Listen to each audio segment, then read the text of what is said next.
Levántate y resplandece, porque ha venido tu luz, y la gloria de Jehová ha nacido sobre ti.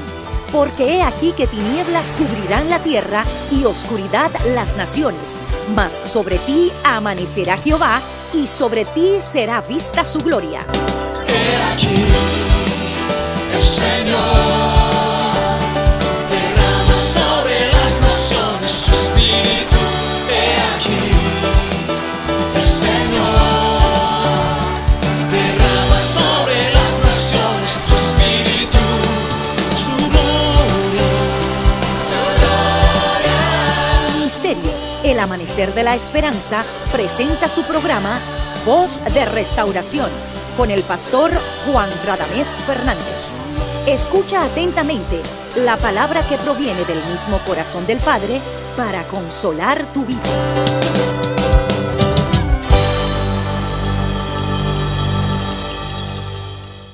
Bendecido sea el nombre del Señor en esta ocasión, y bendito eres tú, y bendita tu casa, y bendito sea tu hogar y tu familia. Dios es bueno, generoso y fiel. Él guarda su palabra de generación en generación. En la fidelidad de Dios bendecimos tu vida, deseamos lo mejor del Señor para ti. Queremos que hoy Dios, a través de la palabra, hable a tu corazón, pueda encender el fuego de tu alma, puede estimularte a la fe y también a las buenas obras. Y haya refrigerio de la presencia de Dios en tu vida y en tu casa. Te damos la bienvenida en el nombre de Jesús a nuestra programación Voz de Restauración. Te invitamos a que juntos a continuación estudiemos la poderosa palabra de Dios. Ven con nosotros. Amén. Amados, vamos a la palabra de Dios. Leamos el texto o el pasaje bíblico, primera de Pedro capítulo 2, los versos 9 y 10. Primera de Pedro 2, 9 y 10 dice así: Mas vosotros sois linaje escogido, real sacerdocio, nación santa, pueblo adquirido por Dios, para que anunciéis las virtudes de aquel que os llamó de las tinieblas a su luz admirable. Vosotros que en otro tiempo no erais pueblo, pero que ahora sois pueblo de Dios, que en otro tiempo no habíais alcanzado misericordia, pero que ahora habéis alcanzado misericordia. Que Dios nos bendiga como hace siempre a través de la bendita palabra.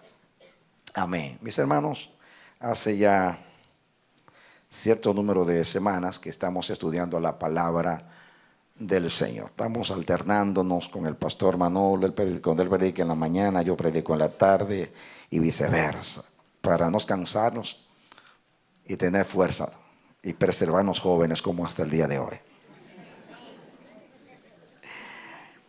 El domingo pasado ministré a los hermanos en el culto de la mañana, así que tengo que hacer un repaso para que ustedes puedan seguirme en esta exposición de la palabra del Señor. Comienzo desde el principio diciendo que Dios es un Dios de elección y que Dios es un Dios de linaje. Está por toda la Biblia revelado, pero sobre todo en el libro del Génesis. Es muy notable la intención de Dios de que Él trabaja y cumple su propósito a través de un linaje. El propósito original de Dios era con toda la humanidad. Si Adán y Eva no hubiesen pecado, pues hubiera sido con toda la humanidad. Pero cuando el pecado se introdujo en la tierra y separó al hombre de Dios, y el hombre le dio la espalda al Señor y siguió su propio camino, siguiendo a la serpiente o a Satanás, el Señor determinó cumplir su propósito y darse a conocer en la tierra a través de su linaje. Y lo vemos revelado ya en el capítulo 4 del libro del Génesis, cuando los dos hijos de Adán, Caín y Abel, vinieron a adorar delante de Dios. Cada uno reveló su corazón. Dios aceptó la ofrenda de Abel. Eso provocó la ira, el enojo, el odio de su hermano Caín. Mató a Abel. Entonces, allí mismo vemos que el Señor rechaza a Caín y a su linaje y sigue el propósito suyo con la descendencia de Abel, pero Abel murió, así que Dios se queda sin linaje. Entonces Dios toma a su hermano Set, le da un hijo, un nuevo hijo a la pareja, a la primera pareja, y nace Set. Set fue elegido por Dios y dice que cuando él tuvo su primer hijo, de hecho la palabra, explicamos lo que significa la palabra Set. Él es un sustituto porque sustituyó a su hermano. Significa alguien plantado, establecido. Explicamos todo lo que eso significa y cómo eso trajo bendición desde que nació su hijo. Enos, los hombres, los hombres comenzaron a llamarse con el nombre del Señor. Así que el conocimiento de Dios se propagó después que nació su hijo. Los hombres comenzaron a servir a Dios, a invocar el nombre del Señor. Dios habla ahí de 10 generaciones que sirvieron al Señor, que fueron longevas, vivieron muchos años. Hay algunos que se destacaron, como el mismo Set, también Enoc, que fue traspuesto y se lo llevó Dios. El 10º, que fue Noé, que cuando él nació, la tierra fue consolada. Eso es lo que significa su nombre: reposo, consolación. Y vemos cómo ese linaje fue de bendición en la tierra. Hablamos de lo que cada linaje le provocó a Dios. Vemos cómo el linaje santo agradó al Señor, trajo consolación al corazón de Dios. Pero el linaje humano, el linaje del hombre, pues indignó a Dios. Y dice que Dios se arrepintió, le pesó en su corazón crear al hombre sobre la tierra. Entonces vemos 10 generaciones desde Set o desde Adán hasta Noé. Y de Noé a Abraham vemos también 10 generaciones más. Cuando Noé sale del arca, estudiamos con ustedes, creo que la vez pasada, Dios, hay una revelación allí acerca del perfil de cada uno de los hijos de Noé. Y habla que después que Noé salió del arca, él sembró y cosechó. Sembró una viña y cosechó del fruto, el fruto de la vid, y él se emborrachó. Y su hijo Cam, pues, descubrió su desnudez y hizo un acto que no agradó a Dios, pero tampoco a su padre. Estudiamos que posiblemente el pecado de él fue que se burló de su padre, que lo vio desnudo, pero también puede ser que él vio a su padre de una manera impropia, sexualmente hablando, porque la palabra de Dios cuando dice y vio Can la desnudez de su padre, el verbo ahí ver significa contemplar con satisfacción. Así que, y esa palabra tiene una connotación que puede insinuar o revelar que fue un acto homosexual. Claro, no vamos a decir más de la que la Biblia revela, pero eso es lo que pasa. Si no fue eso, entonces fue que se burló de su padre desnudo y reveló el carácter suyo. Yo aplicando dije que él estaba en el arca, entró al arca, pero el arca no entró en él. Es decir, que aunque era linaje de Noé, no pertenecía al linaje santo. Porque ustedes van a ver que aunque Dios eligió un linaje según la sangre, para Dios el verdadero linaje no es los que pertenecen al linaje como hijos naturales, sino los que pertenecen al linaje espiritual, porque viven en armonía con Dios y de acuerdo a Dios. A medida que pasan los siglos y los milenios, eso se hace más notable, y especialmente en el Nuevo Testamento, que después hablaremos de esto. Entonces, Noé, enojado, indignado, maldice no a Cam, que fue el que cometió ese acto indigno de Dios, sino a su hijo, a Canaán. Y desde allí está revelando que Dios no aprobaba a Canaán. Ustedes, entonces maldice a Canaán. Canaán los cananeos eran los que habitaban en la tierra de Palestina, la cual Dios entregó a Israel. Y desde allí ya revela que era un pueblo maldito. Entonces, allí revela Dios a través de la boca del patriarca Noé quién era el elegido para continuar la línea genealógica del linaje santo. Dice: bendito sea Sem de Jehová, o bendito sea Jehová, Dios de Sem. Y allí revela que Sem era el que iba a heredar el conocimiento del Dios verdadero. Sigue la Biblia narrando la descendencia natural de Sem, y 10 generaciones después nace Abraham, que era hijo de Sem. Por eso a los judíos, a los hebreos se les llama semitas, porque eran descendientes de Sem. Muy bien, estudiamos acerca del pacto que Dios hizo con Abraham. Dios prometió a Abraham, le dice: benditas serán en ti todas las familias de la tierra. Benditas serán en ti todas las familias de la tierra. En la exposición de estos mensajes me he detenido a hablar o a explicar lo que la Biblia revela, que el linaje de Dios es una bendición. Dios le dijo a Abraham: te hago bendición, tú serás bendición, y serán benditas en ti todas las familias de la tierra.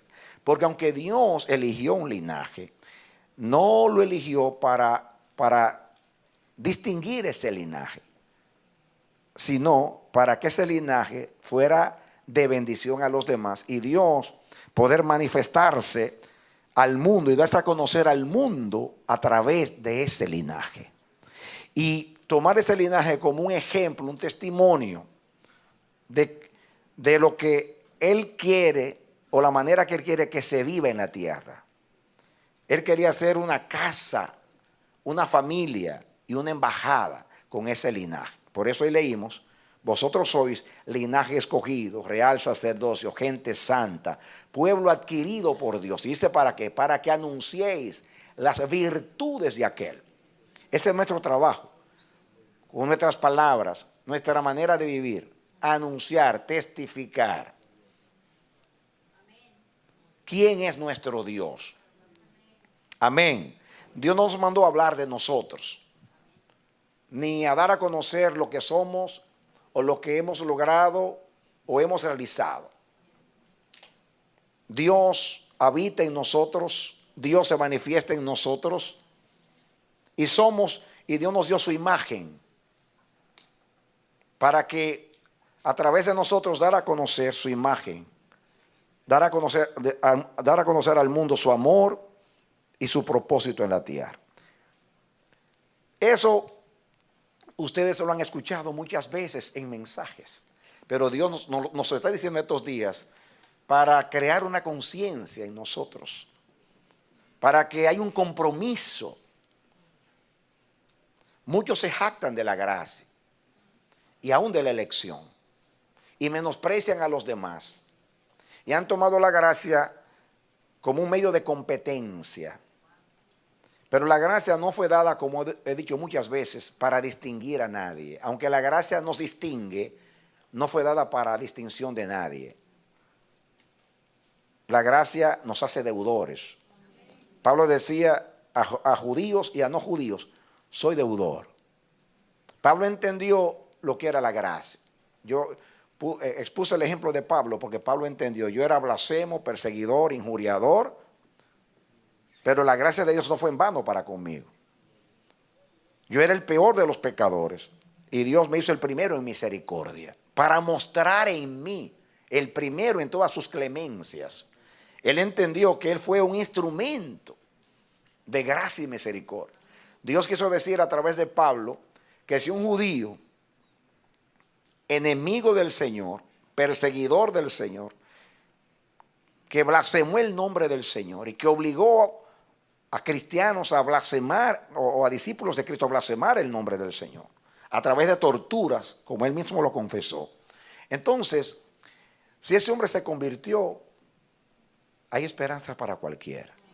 A veces las personas dicen, ¿cuán difícil es que se convierta en judío? Bueno, si Saulo se convirtió, no es imposible que se convierta en judío. Y Saulo es un tipo, es un símbolo, es una representación de lo que hace el amor de Dios. Cuando Dios decide salvar, Él salva. Aunque tenga que domar nuestro rechazo y nuestra carne, como hizo con Saulo de Tarso. Pero Saulo entendió eso. Saulo dijo que la gracia no fue en vano para con él. Yo prediqué más que todos los apóstoles, pero no yo, sino la gracia de Dios que estaba en mí. Y él entendió que Dios lo llenó de gracia más que a los demás, porque él iba a ser el apóstol de los gentiles. Y los gentiles eran tratados por los judíos con menosprecio. Para los judíos, los gentiles, o sea, los que no eran judíos, no eran dignos de la gracia de Dios.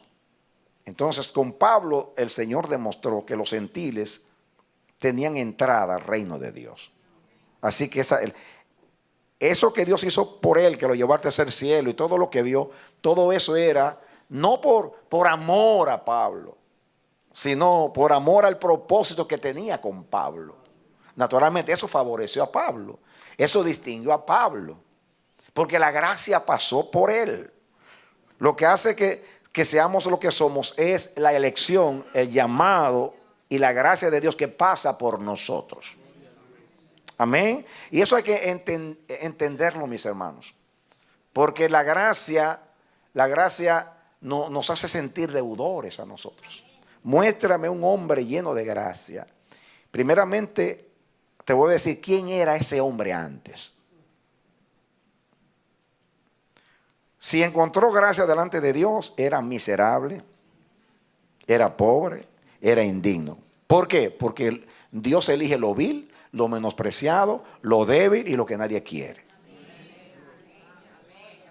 Quiere decir que está lleno de gracia era porque era eso antes. Entonces nadie se puede jactar de la gracia. Todo lo contrario. Muéstrame un hombre lleno de gracia y tiene la señal de que no era nadie antes, porque esa es la gente que Dios elige. Dios no elige a los dignos para que no se jacten, sino a los indignos para que vivan humillados y se sientan deudores. Amén. Hace poco Dios me dio un pensamiento de ustedes que me tiene todavía meditando. La adoración hace que el hombre se incline ante Dios. La gracia hace que Dios se incline ante el hombre. Dios se humille.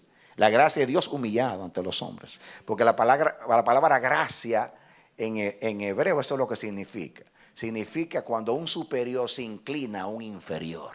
Y esa es la gracia. Dios inclinado hacia el hombre. Pero no inclinado para adorarlo, sino para favorecerlo.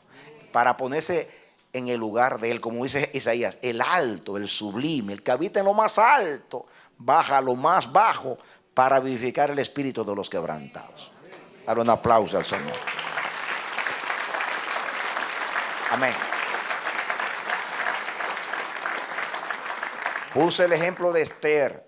Esther estaba como una cenicienta allí, una huérfana que llega a ser reina de un imperio y se podía jactar de la misericordia de Dios. Pero Mardoqueo, su primo, que era su padre, que lo adoptó, cuando llegó el momento le dijo: Esther,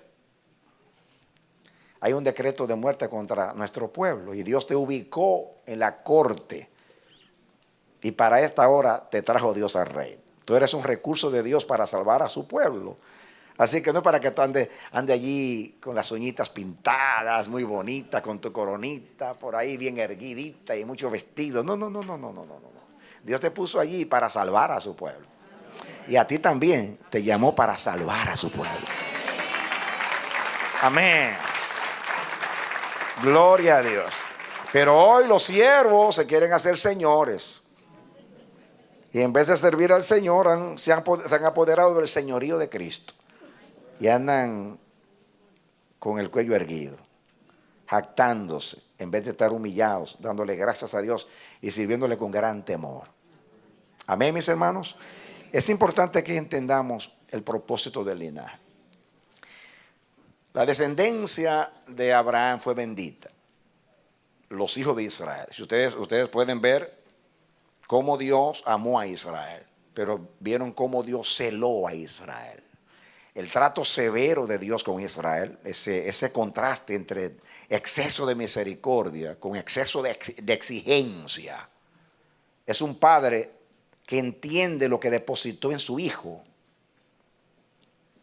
y que no va a exponer su propósito. Por eso cuidó a Israel, trató con Israel. Si usted no entiende el propósito de Dios con Israel a través de la óptica de la revelación del linaje, usted no va a entender a Dios. Es muy difícil entender a Dios. Si usted no lo ve a través del propósito con el linaje. Cuando usted toma un libro secular de historia que hablan acerca de las creencias de los pueblos antiguos, por ejemplo, hablan de la creencia de los egipcios, de los asirios, de los griegos, con sus dioses y qué creían ellos acerca de sus dioses. Pues hablan, los griegos creían así, los egipcios creían así, creían que el dios tal era así, que había hecho esto, aquello. Cuando hablan de los judíos, son personas que no creen que estudian a Israel como un pueblo cualquiera que tiene una creencia en un Dios. ¿Saben cómo describen a Dios?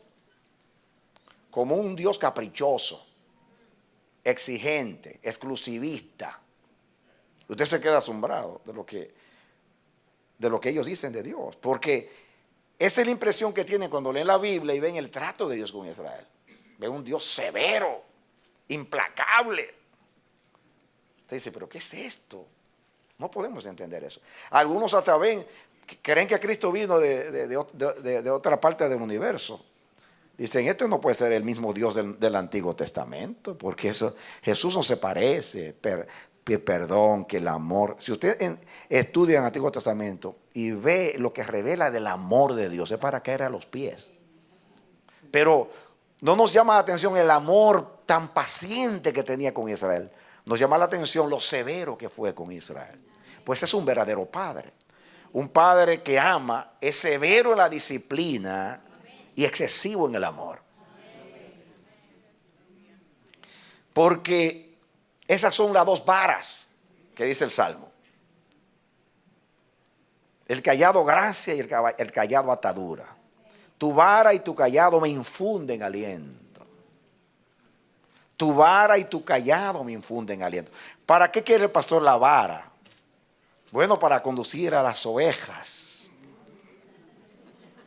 Y el cayado, cuando la ovejita está en el precipicio que va a caer, él toma, esta es la forma que tiene el cayado, como un bastón. Así, uno para misericordia y protección y el otro para disciplina, para conducirte por delicados pastos. Y ese es Dios. ¿Por qué tanto celo de Dios con Israel?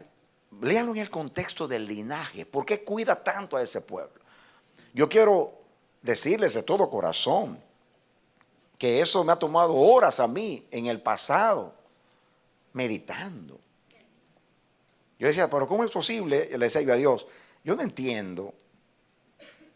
Yo solo he dicho esto muchas veces.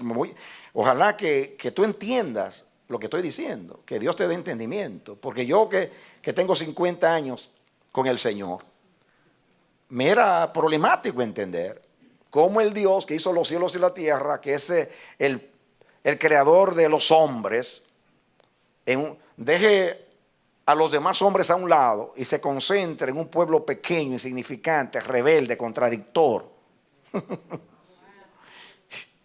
No lo entiendo. Yo no lo podía entender.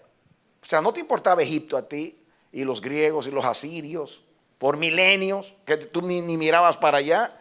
Solamente lo que tú hablas es de muchos castigos, porque los profetas hablan de castigo a todos sus pueblos. No se puede entender eso si usted no lo entiende en un contexto. Pablo sí se lo dice a los griegos allá cuando estaba en Atenas. Dios, habiendo pasado por alto en otro tiempo vuestra ignorancia, hoy anuncia a todos los hombres en todos los lugares que se arrepientan, porque ha establecido un día en el cual he de juzgar al mundo por ese varón al cual suscitó para dar vida a todos. Pablo entendió que Dios puso a un lado en stand-by a los pueblos para trabajar con el linaje hasta que llegara Cristo, que ese es el don de Dios, es el linaje de Abraham. Cristo es el verdadero linaje.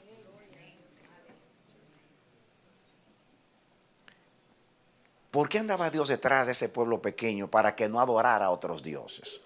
Entonces, mis hermanos, si conocemos quién es Dios, el creador del universo, que tiene millones y millones y millones de criaturas, ángeles, querubines, serafines, arcángeles, quién sabe cuántas órdenes celestiales que le adoran. Y está Dios allí preocupado, enojado, con un montón de cabezones insignificantes que están adorando a Baal, a Cera, a Tarot, un montón de dioses locos ahí porque eran imágenes sin sentido, en la ignorancia de los pueblos. Y está Dios allí con ese afán. Entonces, ¿qué es esto? No se entiende. Todo ese trato de Dios con Israel tiene mucho que ver, no solamente con la revelación de su nombre. Todo eso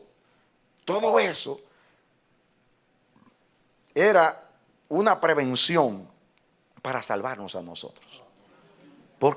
Porque salvando el linaje podía nacer Cristo. Y si nacía Cristo, éramos salvados nosotros.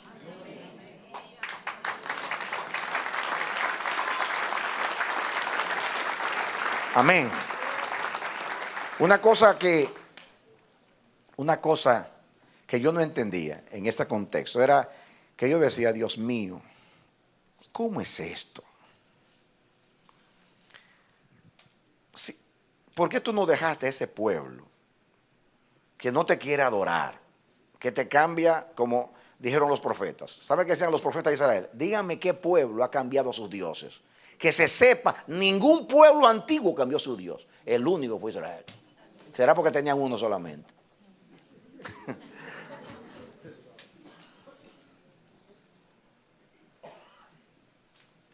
Entonces, yo decía a Dios, pero si los judíos o los hebreos te dejan y adoran a otros dioses, vete a salvar a los egipcios que también son criaturas tuyas. Salva a los asirios, salva a los caldeos, que son los de Babilonia, salva a los griegos. ¿Por qué tienes que quedarte ahí con un pueblo que no te quiere oír, un pueblo que está adorando a otros dioses? Y yo le decía, ¿y por qué te duele tanto a ti que ese pueblo insignificante, pequeño, no te adore? O adore a otros dioses. Y a mí créanme que esto no fue fácil para mí. Yo duré años bregando con esto.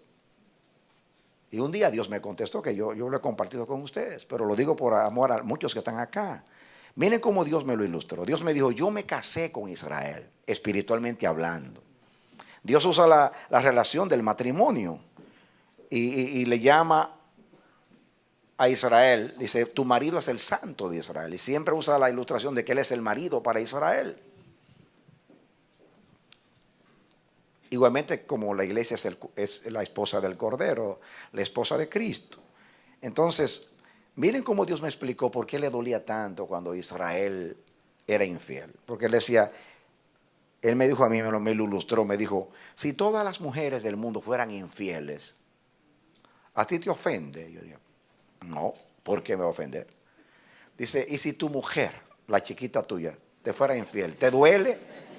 Y yo le dije, bueno, Señor, creo que sí que me va a doler. Dice, pues eso es lo mismo. Si las demás naciones no me adoran, a mí no me importa. Pero el pueblo con el cual yo me casé, a quien yo le dije el día que hice el pacto, desde ahora en adelante, yo seré tu Dios y tú serás mi pueblo. En otras palabras, yo soy solo tu Dios. En otras palabras, voy a renunciar a los demás pueblos para ser solo tu Dios. Y tú vas a renunciar a los demás dioses para que yo sea solo tu Dios. Ese es el pacto con Dios. ¿Usted entendió? Dios abandonó o puso a un lado a todas las naciones para casarse solo con Israel. Por eso yo cuando caso, generalmente hago decir a cada uno, en este día yo renuncio a todas las mujeres del mundo para ser solo para ti, hasta que la muerte nos separe. Y se lo digo a la mujer también, para que confiese que el que se casa está renunciando a los demás hombres y a las demás mujeres respectivamente. Espiritualmente es así. Usted se tiene que divorciar del mundo, del pecado, de la carne, para ser solo de Dios. Así como Cristo dejó todo el universo para entregarse por usted. Ese es el pacto. Ese es el pacto.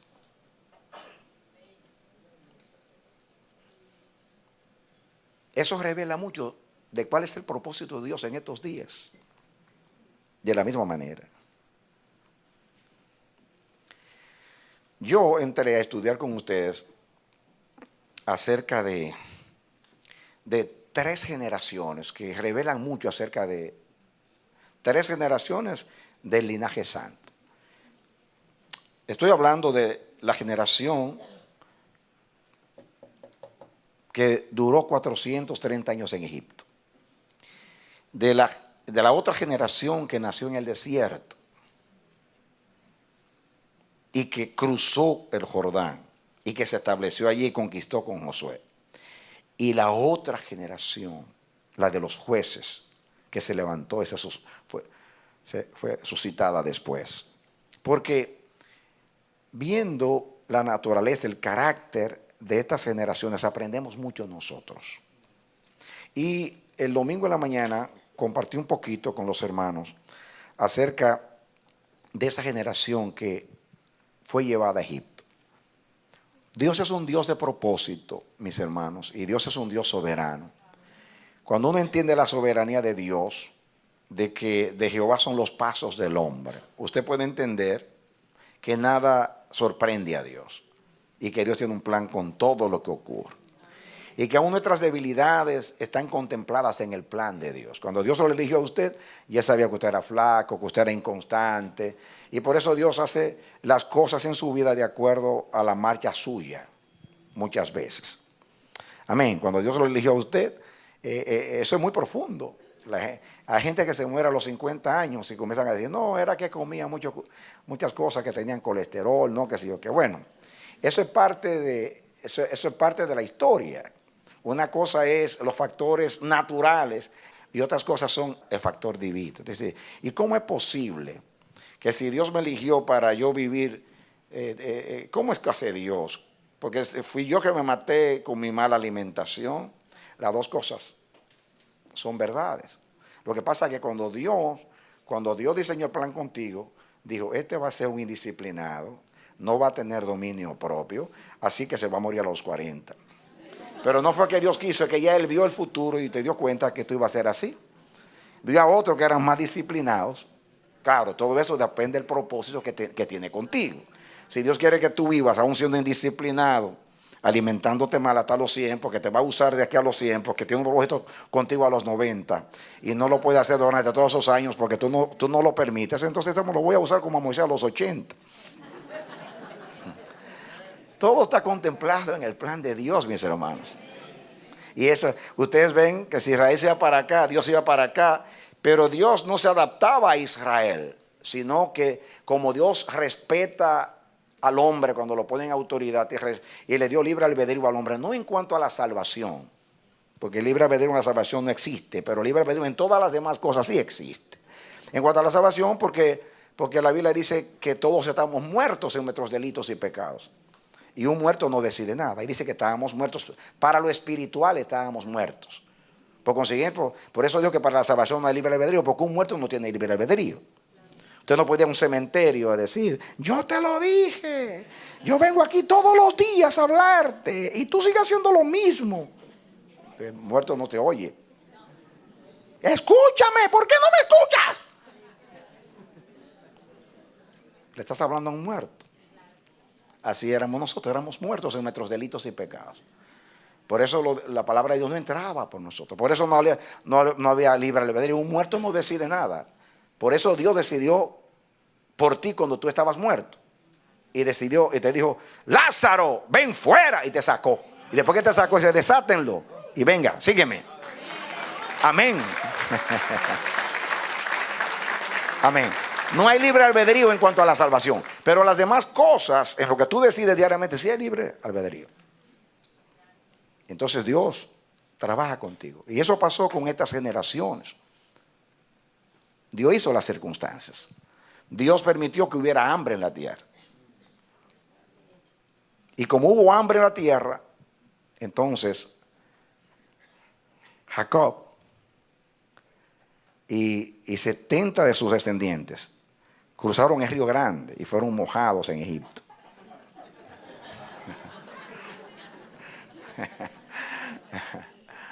Bueno, es un gran mensaje para Trump. ¿Saben por qué? Porque cuando hay hambre, todo el mundo va donde hay comida, ¿no es así? Dice que hubo hambre en la tierra. ¿Y qué hizo Jacob con su familia? Le dijo a los hijos: vayan a Egipto, que sé que allá hay alimento. Vayan a los Estados Unidos, que allá hay alimento. Pues no está malo ir donde hay alimento, ¿no es cierto? Y más donde hay propósito. Propósito con alimento se pone mejor todavía.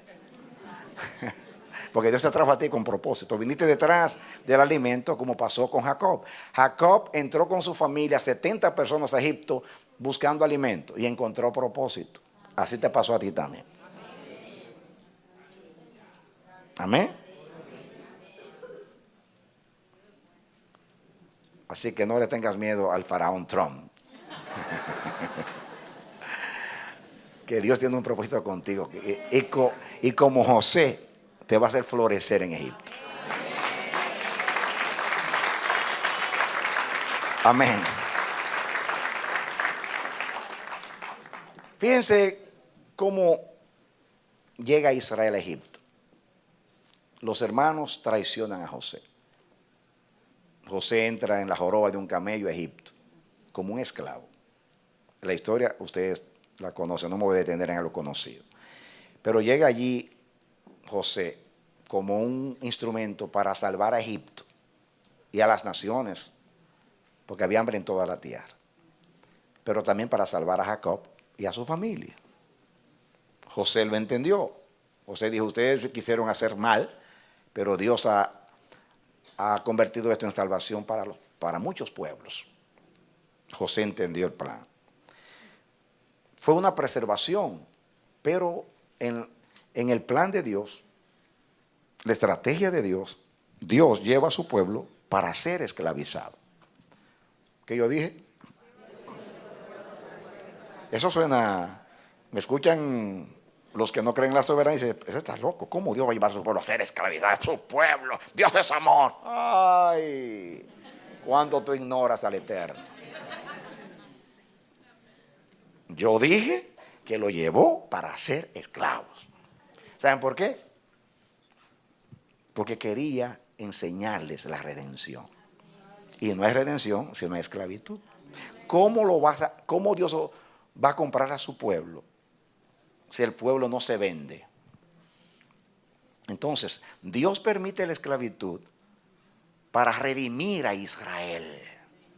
Israel le deba todo a Dios.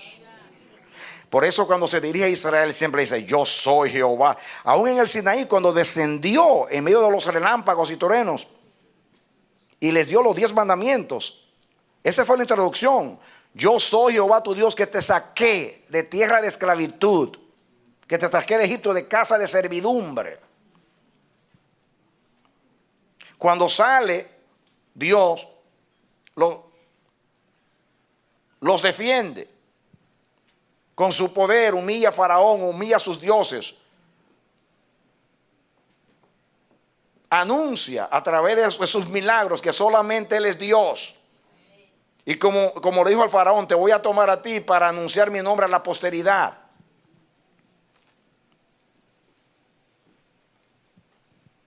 El que no está dispuesto a sufrir no puede ver la liberación poderosa de Dios. Así como cuando usted va a la universidad, usted tiene que pagar para que le enseñen. Con Dios, usted tiene que pagar para que le enseñen. Todo es gratis. Lo que tiene que pagar es el precio.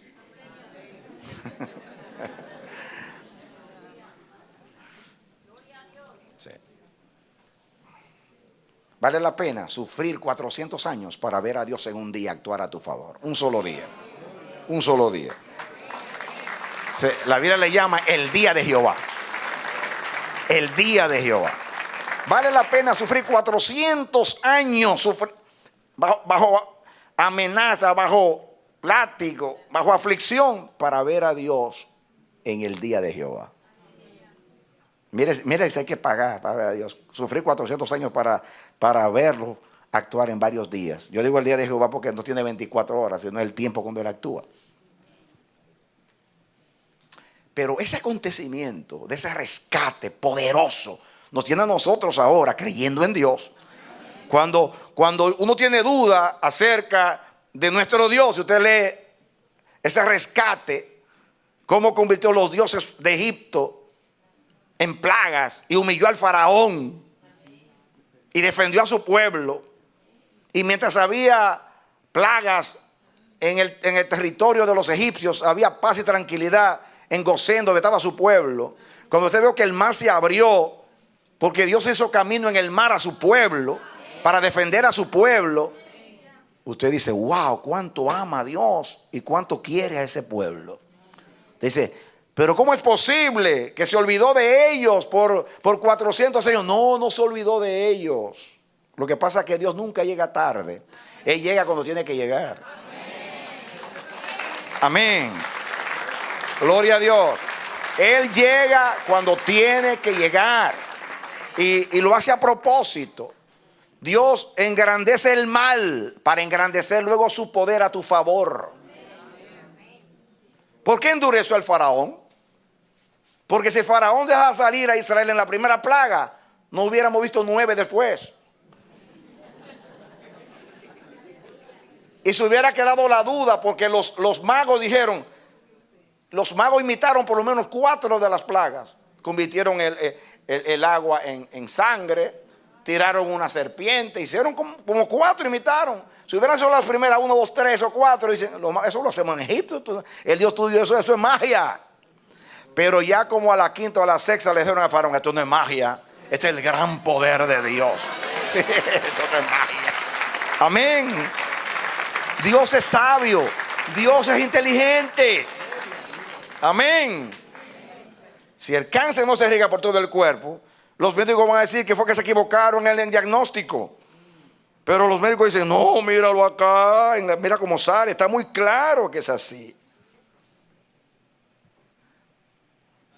Entonces tienen que decir, miren, yo no sé, pero algo aconteció. Ese es Dios. Ese es Dios. Escuchen, todo eso fue para marcar a esa generación, para darse a conocer a esa generación, para tratar con esa generación, para darse a conocer a esa generación. ¿Cuánto esa generación conoció a Dios? No sabemos. La Biblia no lo revela. Pero los 40 años que vivieron en el desierto revela quiénes eran ellos. En 40 años revelaron el silencio que tenemos en cuanto a lo que sucedió en esos 400 y más años.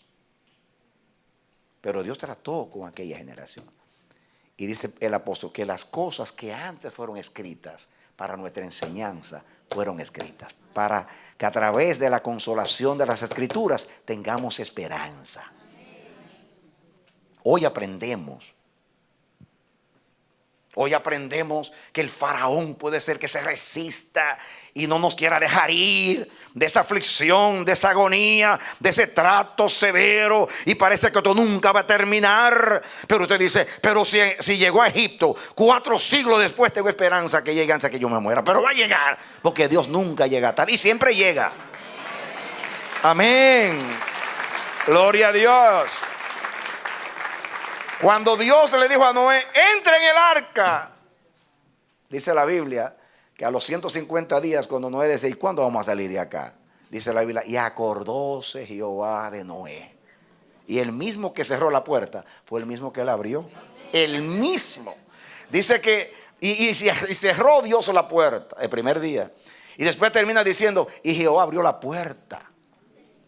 Y se acordó de Noé. No se olvidó de Noé. Eso quiere decir que el que te mete te saca. Amén. Amén. Amén. El Dios que te mete te saca. Si te metió en esa crisis, porque fue el que te metió, no fue el diablo. El diablo Dios lo usó para que te meta. Porque el ángel, el diablo era un ángel y Dios manda a los ángeles. El diablo es un instrumento involuntario en las manos de Dios. Él no quiere servirle a Dios, pero Dios lo usa. O no dice que Dios tiene al malo para su día. Dios tiene a su malo para el día. Él lo usa. Pero lo importante es que cuando Él te mete en esclavitud, Él te saca, Él te libera. Y cuando te libera, lo que tú aprendes, la satisfacción que tú tienes, es decir, tú despiertas de decir, wow, yo pensaba que Dios no existía. Y si existía, se había olvidado de mí. Y que yo no le importaba. Pero fue capaz de bajar con todo el cielo y con todo su poder a rescatarme a mí. Cuán importante soy yo para Dios, que se atreve a hacer tantas cosas para rescatarme. Valió la pena 400 años de esclavitud para verlo solamente estos días. Cuánto me amó, cuánto me defendió. ¿Saben lo que? A mí cuando yo leo aquello, yo lloro cada vez que paso por el Génesis. Y yo veo cuando Dios aparece a Moisés en la zarza y le dice, yo soy el Dios de Abraham, de Isaac y de Jacob. Ese texto lo usó Jesús para hablar de la resurrección, porque ya estaban muertos, hacían más de 400 años. Dice, yo soy el Dios de los muertos, pero que no están muertos, están vivos, porque Dios no es un Dios de muertos, sino de vivos. Así dijo Jesús, yo soy el Dios de Abraham, de Isaac y de Jacob. Estaban muertos hace 400 y más años.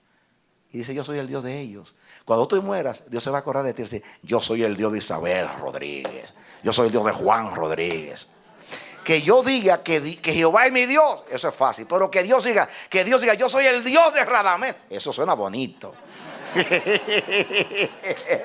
Amén. Dígalo con su nombre. Diga, yo soy el Dios, diga su nombre, de Radamés.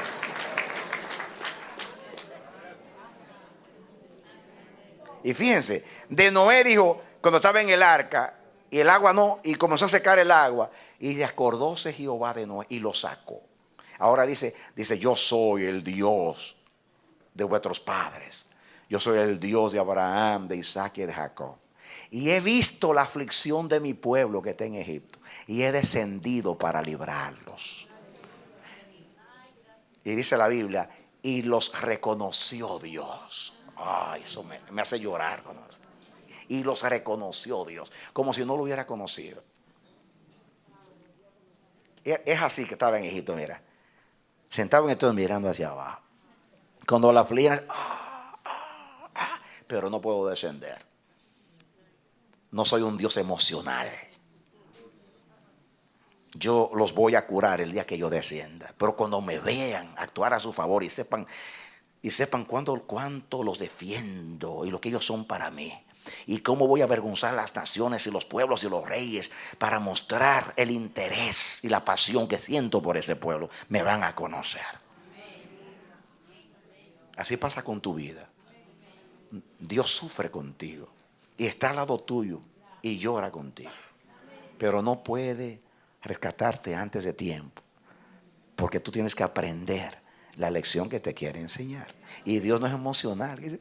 Como los padres, ay, pobrecito, ya, no lo torturemos más, vamos a ayudarlo, no lo dejemos. No, deja la debilidad. Déjalo que aprenda hasta que termine la lección. Denle un aplauso al Señor. Amén. Gloria a Dios.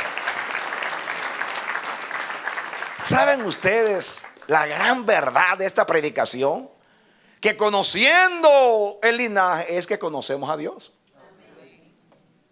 ¿Por qué? Porque viendo a Dios trabajando en su trato con el linaje, Dios, a la vez que está tratando con su pueblo, se está revelando y está diciendo cómo es Él. Y eso es lo que aprendemos. Nos identificamos con esas generaciones del linaje y aprendemos mucho de esas generaciones. Vemos a Dios actuando. Hay un silencio en la Biblia de 430 años hasta que llega Moisés. Pero después que vemos a ese pueblo cómo actuaba y cómo Dios actuó con ese pueblo en el desierto. Entonces, escuchen, estas son cosas que ustedes en otras ocasiones han escuchado, pero que ahora voy a añadir algunas cosas más en este estudio. Escuchen esto. Israel salió de Egipto, pero Egipto no salió de ellos. Eso lo dice Esteban en su sermón. Dice, nuestros padres salieron de Egipto, pero en sus corazones se quedaron en Egipto.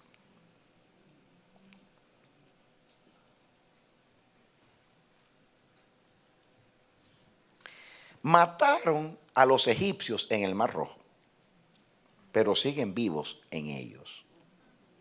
Dios mató a todos los egipcios, pero los egipcios siguieron vivos en ellos en los 40 años.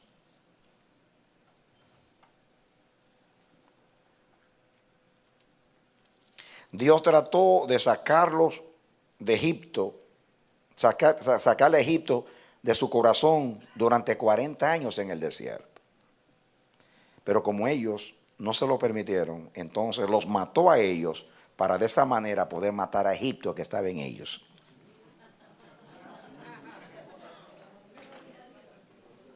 Santo Dios.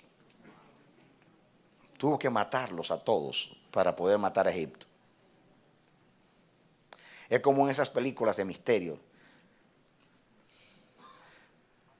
que matan al endemoniado y aparentemente el demonio sale. Después termina la película, que aparece el demonio otra vez. Viene la parte 2.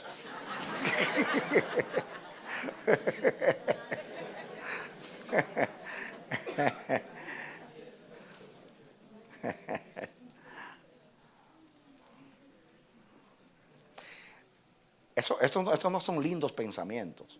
Nos podemos detener ahí en nuestras vidas a analizar esto.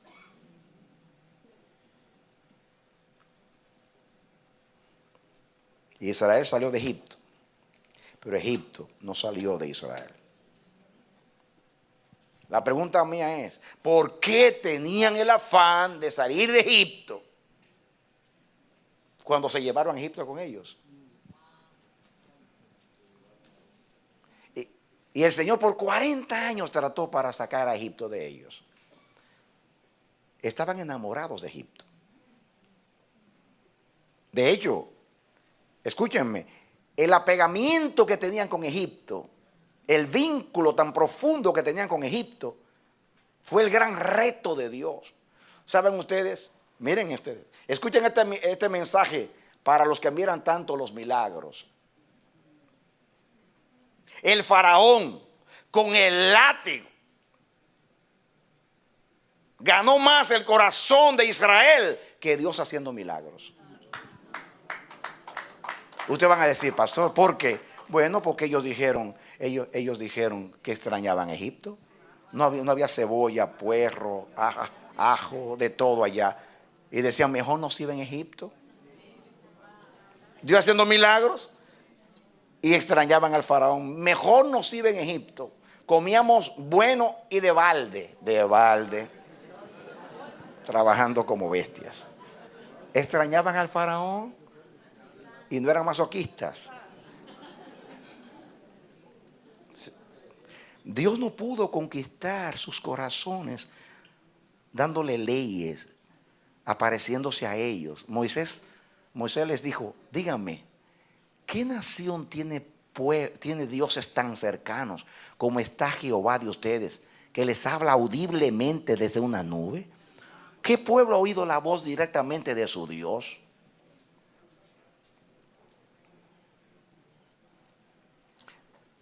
Cuando las naciones conozcan tus leyes, van a decir: pueblo sabio y entendido es este, y Dios está con ellos. ¿Cuántos portentos y milagros?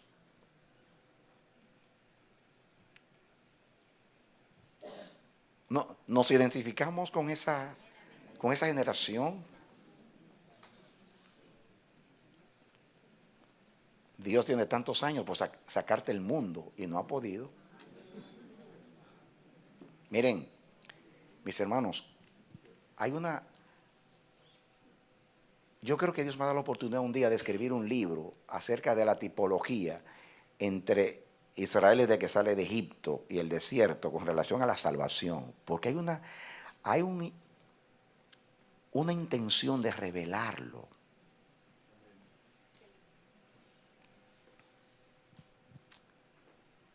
Sencillo. Egipto representa para nosotros el mundo. El faraón es el diablo.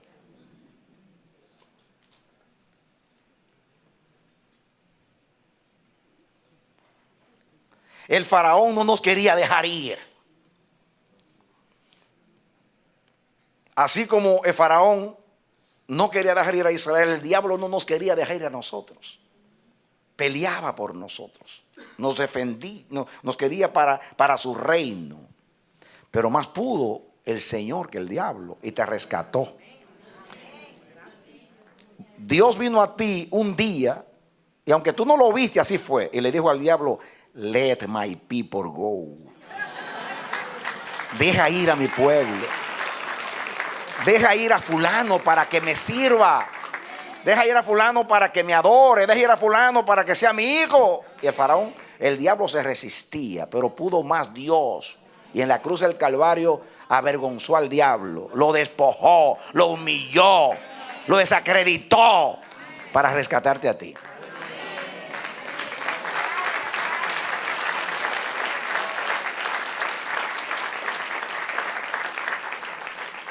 Esa es la gran enseñanza. Entonces, ¿qué hace Dios? Cuando Dios salva a Israel y lo libra de la destrucción a través de la sangre del cordero. El día de la Pascua, toma la sangre, ponla en el dintel de la puerta, y cuando el ángel exterminador pase, cuando vea sangre no va a destruir. Así pasa contigo. La sangre de Cristo te libra y te salva de todo pecado. Entonces, Israel fue redimido igual que nosotros. Salimos del mundo que es Egipto. Salimos del yugo y de la esclavitud del faraón que es el diablo. La Pascua representa a Jesús, que es nuestra Pascua, que murió por nosotros. Cuando el ángel del juicio venga a este mundo, donde quiera que vea la señal de la sangre en la frente, redimido, no redimido, infierno, redimido, no redimido, infierno, redimido, al cielo, redimido. Así va a ser. Igual, en la sangre, cuando se mató el cordero, que representa a Jesús, el cordero de Dios que quita el pecado del mundo, y se puso la sangre en el dintel de la puerta, eso nos habla de la redención. Cuando Cristo nos justificó. Cuando Cristo nos justificó. ¿Qué significa justificación? Significa que hemos pasado el juicio de Dios. Justificación significa que por la fe en su sangre somos librados del juicio venidero. Eso es justificación. Justificación es lo que hace un juez cuando termina el juicio, que declara inocente. Pero como tú eres culpable, es raro que declaren culpable a un inocente. O sea, inocente a un culpable. Dios, por Cristo, porque condenó a su hijo, te declaró inocente a ti.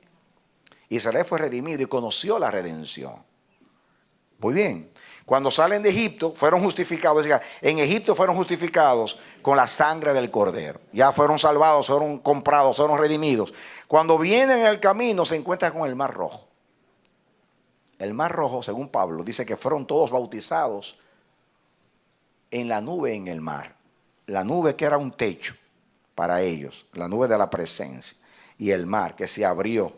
Y cuando ellos bajaron, porque no era un laguito, era profundo el abismo, bajaron allá y se veían chiquititos y las columnas aquí de aguas acá. Y entonces la nube los cubría y fueron bautizados, fueron sumergidos ahí. Dios se le estaba bautizando. Para cuando tú y yo seamos bautizados, entendemos que juntamente con Él fuimos sepultados y juntamente con Él fuimos resucitados. Y que cuando bajamos, tus enemigos se quedaron en las aguas del bautismo y ya no lo viste más. Tus pecados fueron sepultados y te levantaste a vivir novedad de vida en Cristo Jesús. Amén. Amén. Cuando cruzan el mar, que fueron bautizados, después que tú creíste en Egipto, creíste en la sangre y fuiste salvado, pero te bautizaste en el Jordán, simbólicamente. Cuando Israel sale del Jordán, se cierra, Moisés pone la vara y se cierra el Mar Rojo, y todos los enemigos estaban boyando, como decimos nosotros allá, nuestro lenguaje, anegados en las aguas, ahogados allí. Así están tus antiguos enemigos, todos ahogados. Entonces, cuando se cierra el Mar Rojo, Dios prohíbe y dice: Israel, te cerré el camino de regreso a Egipto. Nunca más vuelvas por ese camino.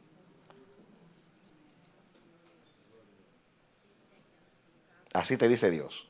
De manera que si alguno está en Cristo, nueva criatura es. Las cosas viejas de Egipto pasaron, todas son hechas nuevas. Amén. No somos de los que retrocedemos. ¿Recuerdan el mensaje?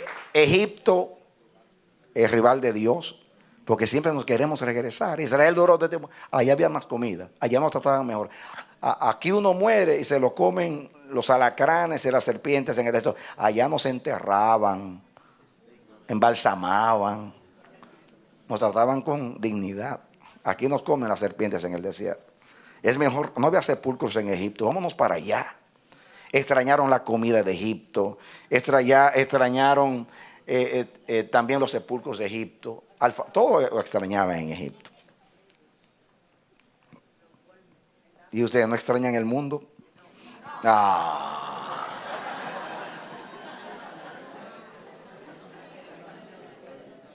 Mis hermanos, ese es nuestro pleito. Dios sacando al mundo de ti y de mí. Algunos hasta dicen que les iba mejor antes. No, cuando yo era inconverso tenía un tremendo negocio. Tenía un salón de belleza. Tenía tal cosa. Pero ahora yo no tengo nada. Dice Dios, ay. Dios te dice, ¿qué tal te va conmigo?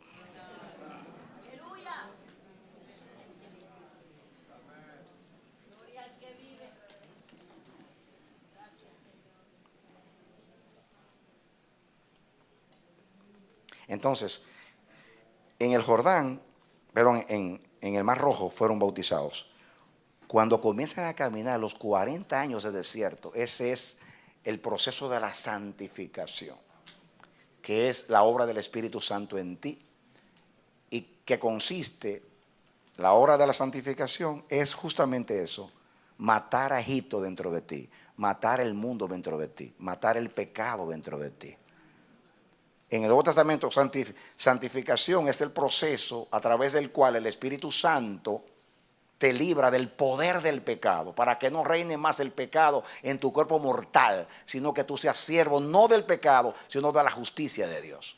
Ese es el desierto. Todos estamos en un desierto ahora, en nuestra similitud con la experiencia de Israel y de esa generación. Amén, mis hermanos. Muy bien. Entonces, ¿por qué criticamos a Israel en el desierto si nosotros somos iguales o peores? Porque tenemos ya la información de ellos, su experiencia, y seguimos nosotros todavía. Si ustedes ven, la iglesia ha perdido su identidad. Inclusive nosotros, casi todo lo que hacemos hoy en la iglesia general es imitando al mundo. No tenemos iniciativa para nada. Todo es imitar. Si vamos a adorar a los levitas, a los que cantan, les llaman artistas cristianos. Nos quedó lo de artistas. ¿De dónde sacamos eso de artistas? ¿Creen ustedes que a los ángeles se les llama artistas en el cielo cuando adoran a Dios? Imagínense Gabriel, el artista Gabriel, el artista Miguel cantando en el cielo. ¿Por qué artista? Vemos la adoración como un arte. Yo no estoy diciendo que no hay arte en la música, pero no se usa para eso. Es para adorar a Dios, es otra cosa.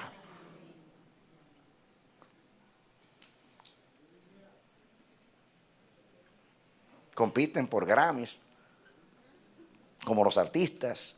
Cuando hacen sus shows o espectáculos, hay humo, ¿has visto? Mucho humo. Salen así y muestran a la cámara al ídolo que canta. O sea, y le queremos firmar los autógrafos. A mí hay gente que ha venido a las naciones para que yo les firme la Biblia. Oigan, hermano, fírmeme ahí, pastor. ¿Cómo? ¿Para qué? Esa Biblia yo no se la regalé, para que algo fírmeme ahí. Porque como ven en televisión, que uno es famoso, quiere que esto le firme. Y los libros ni se diga, por lo menos los libros los escribí yo. Pero la Biblia que le escribió Dios, que yo se la firme, tanto Dios. Porque es que no tenemos, el estereotipo es el mundo. Así es en la administración de la iglesia. Todo lo que hacemos en la administración es imitación de las empresas. Los sistemas eclesiásticos, como la iglesia, casi todas las iglesias que tienen un sistema administrativo a nivel mundial, es imitando a cualquiera de las empresas que han tenido éxito en el mundo. No somos originales, no le creemos a Dios. Egipto está aquí, metido acá.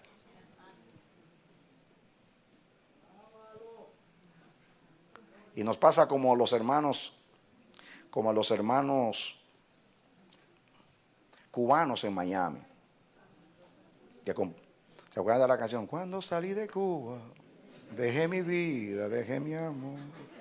Cuando salí de Cuba, dejé enterrado mi corazón. Cuando salí de Egipto, dejé mi vida, dejé mi amor. Cuando salí de Egipto, dejé enterrado mi corazón. Te lo voy a cantar ahora a ti. Cuando salí del mundo, dejé mi vida, dejé mi amor. Cuando salí del mundo, dejé enterrado mi corazón. Cuánto extraño al mundo.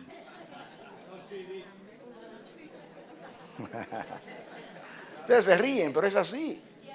Esa es la gran batalla que tenemos.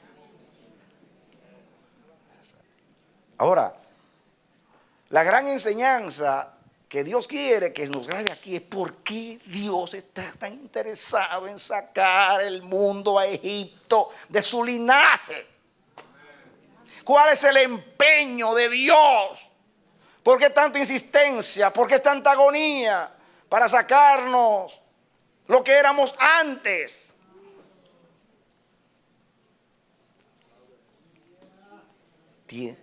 Mandó a Cristo para que muriera. Mandó al Espíritu Santo que tiene 2000 años y más aquí. Manda a los ángeles. Ha movilizado el cielo. Tiene a Cristo intercediendo por ti, por mí allá arriba. Ha movilizado todo para sacarte el mundo. Y tú todavía extrañándolo.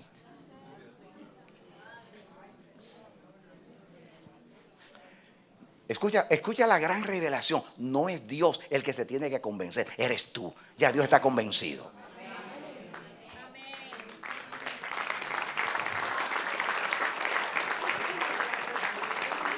Amén.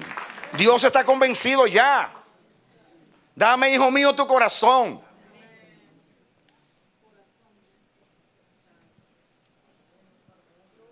Hay algo que todos conocemos.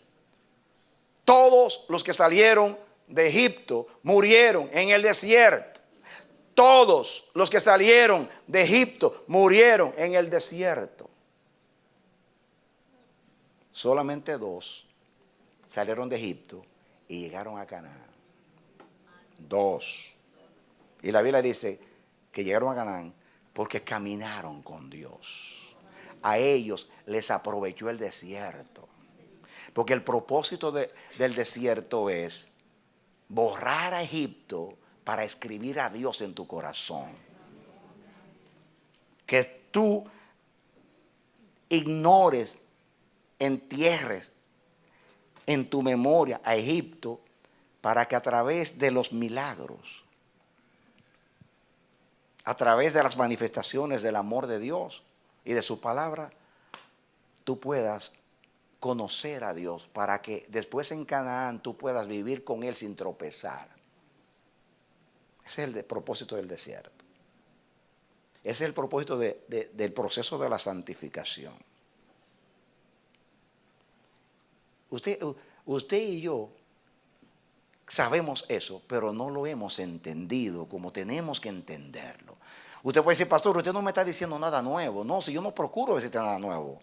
Yo quiero que lo viejo que supuestamente tú conoces, tú lo entiendas. Porque el día que tú lo entiendas, ese día que tú lo entiendas en el espíritu, tú vas a ser otra persona. Totalmente distinta. Te lo aseguro. Te lo aseguro que no va a dejar de venir a la iglesia porque hay un poquito de hielo en la calle. Ni porque esté lloviznando. Te lo aseguro que no. Te aseguro que tú no vas a adorar como tú adoras. Te aseguro que tú no vas a ser como tú eres. Las cosas van a cambiar el día que tú entiendas en el Espíritu Santo. Dios estaba en la vida de Jacob, caminó con Jacob, defendió a Jacob. Y cuando Dios se le apareció en Betel, dijo, Jehová estaba en este lugar y yo no lo sabía. ¡Claro! Tiene 40, 50 años caminando contigo y yo no lo sabía. ¿Qué hacías en la iglesia? Sentado ahí como un saco de papa en una silla. Ahí, ¿qué hacías ahí? Oyendo sin entender. Amén. Pastor, ¿por qué me está diciendo lo mismo? No podemos seguir a la otra lección hasta que no entiendas esto. Dios no está aquí para llenarte el intelecto, sino para liberar tu corazón.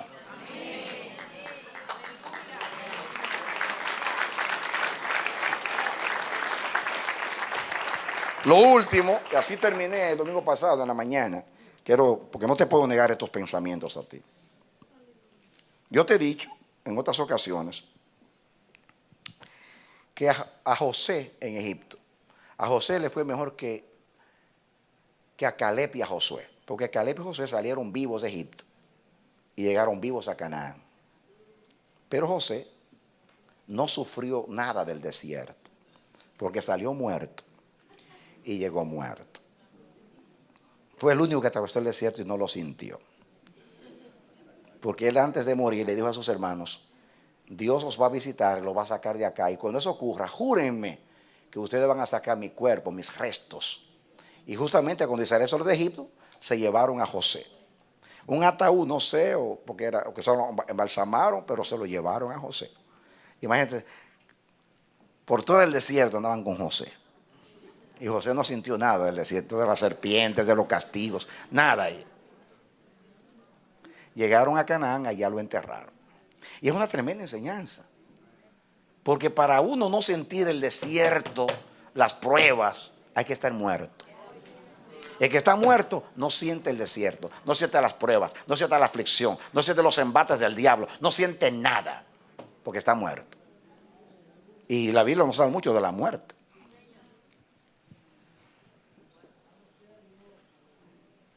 Cuando usted está muerto, lo ofenden, usted no reacciona. Lo murmuran, usted no reacciona. Entre comillas, le dañan su testimonio.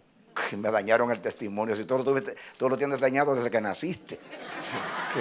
Te dañaron el testimonio. A veces tú tienes testimonio, ni yo tengo testimonio. ¿Qué testimonio? Si de Jesús dijeron que tenía demonios, que a esa sí es verdad que quisieron dañar el testimonio, pero no se lo dañaron, porque a Dios no puede ser vencido de lo malo. Por eso decía, perdona a los que no saben lo que hacen. Cuando usted está muerto, usted no siente nada. Ahora, miren ustedes la experiencia. Y yo quiero compartir estos pensamientos que Dios me dio acerca de José. José para mí es un ejemplo de esa generación, porque él salió muerto de Egipto. Y murió mucho tiempo antes del Éxodo. Dice, yo puse aquí, miren, con esto termino. José entró en Egipto, pero Egipto no entró en José. ¿Entendió? Con eso puedo pedir un sermón, pero solamente le voy a tirar la capsulita, que se la tome. José entró a Egipto, pero Egipto no entró en José. Siempre fue el José espiritual.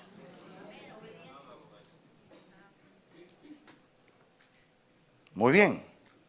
José floreció en Egipto, pero Egipto no floreció en José. José conquistó a Egipto, pero Egipto no conquistó a José. José echó raíces en Egipto, pero Egipto no echó raíces en José. José tomó parte en Egipto, pero Egipto no tomó parte de José. José tuvo herencia en Egipto, pero Egipto no tuvo herencia en José. José se ganó el corazón de los egipcios, pero los egipcios no se ganaron el corazón de José. José fue padre del faraón, pero el faraón no fue padre de José. José se casó en Egipto, pero nunca se casó con Egipto. Los hijos de José nacieron en Egipto, pero nunca fueron egipcios. ¿Por qué nunca fueron egipcios? Dios hizo que Jacob los adoptara. Él le dijo a José: Manasés y Efraín, o sea, tus dos hijos, serán míos como Rubén y Judá. En otras palabras, los dos hijos de José que nacieron en Egipto, el abuelo, o sea, Jacob, dijo: mira, desde ahora en adelante no son hijos tuyos, son hijos míos, como Rubén y Judá. Así que los hijos que nacieron en Egipto no eran de Egipto. José entró en Egipto como esclavo, pero salió libre porque salió muerto. Tú eres libre cuando tú mueres, a la carne, al mundo, al ego y al yo. Él no tuvo que ser liberado de Egipto porque sirvió a Egipto sin ser esclavo de Egipto. Wow. Usted le puede servir al mundo sin que el mundo se adueñe de usted. Estamos en el mundo, pero no somos del mundo. José entró en Egipto en la joroba de un camello y salió en un ataúd. Dios no tuvo que matar a Egipto en él porque salió muerto de allí. No murió en el desierto porque salió muerto de Egipto. Entró a Canaán, pero los cananeos no entraron en él.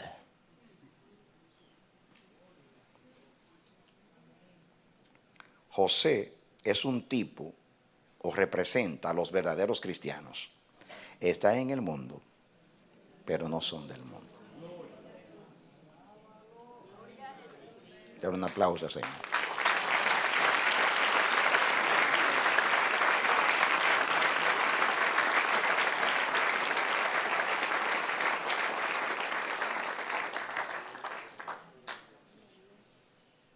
¿Usted entendió? Es responsable, entonces, si entendió. Yo puedo predicar un sermón de cada parte de eso, pero para un entendedor con pocas palabras. Pero lo que más me ministra es: ¿por qué Dios quería lograr eso? ¿Por qué quiere lograr eso con nosotros?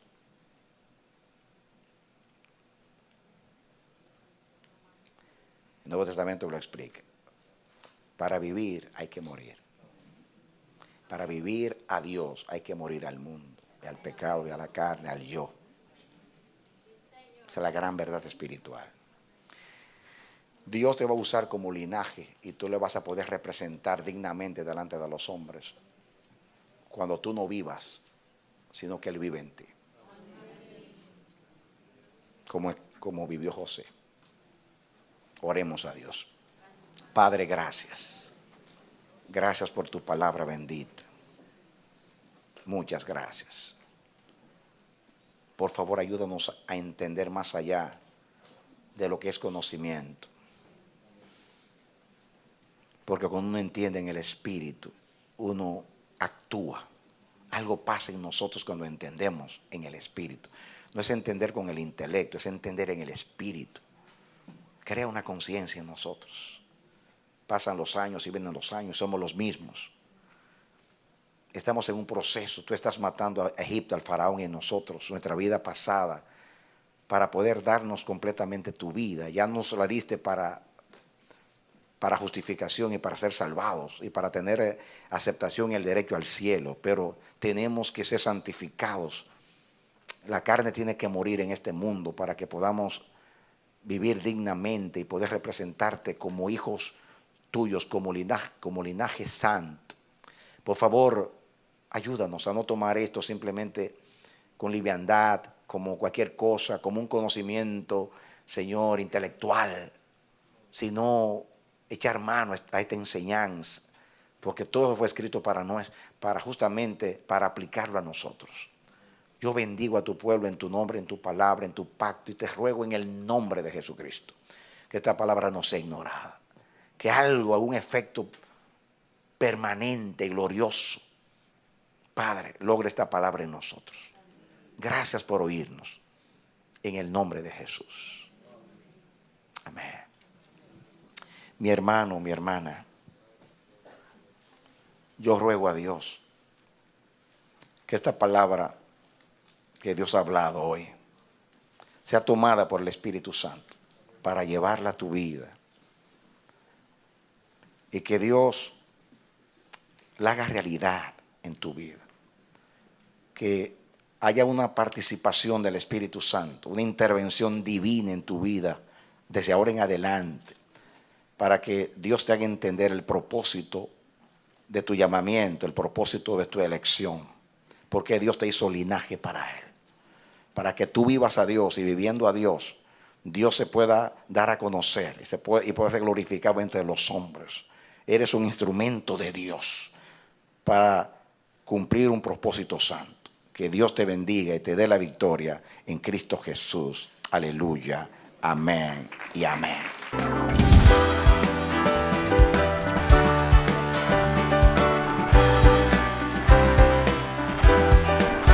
Este ha sido su programa Voz de Restauración.